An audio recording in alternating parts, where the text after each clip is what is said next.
Педагозите разказаха как се обучават децата в московските и във варненските детски градини, какви специалисти работят с тях и с каква материална база разполагат.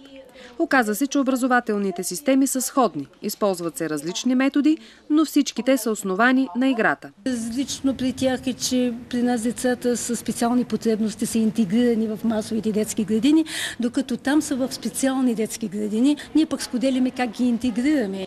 В Русия в момента се обсъжда трябва ли децата с увреждания да се интегрират в масовите детски градини и училища, както е в България.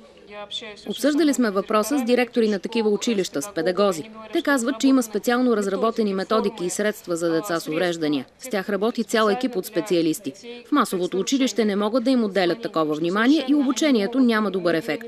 Аз мисля, че трябва да се запазят специализираните детски градини.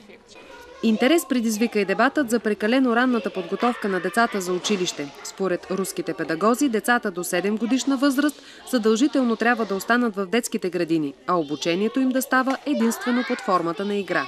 До 7-годишна възраст децата все още не са съзрели психически и физиологически.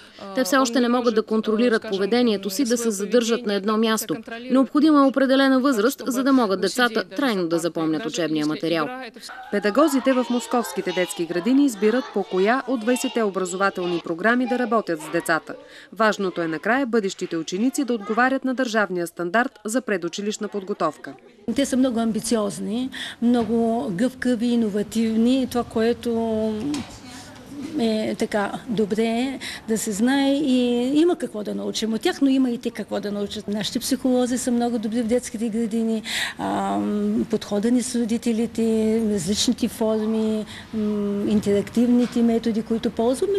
Интерес предизвика фактът, че в Москва вече няма проблем с местата в детските градини. С мълчуганите там, освен педагози, работят и много студенти. 30% от бюджета за заплати се разпределя като премии за отлично свършена работа, така че педагозите са добре мотивирани. За сега българските им колеги само могат да се надяват, че и у нас заплатите на възпитателите в детските градини ще започнат да се изравняват с тези на преподавателите в руските училища.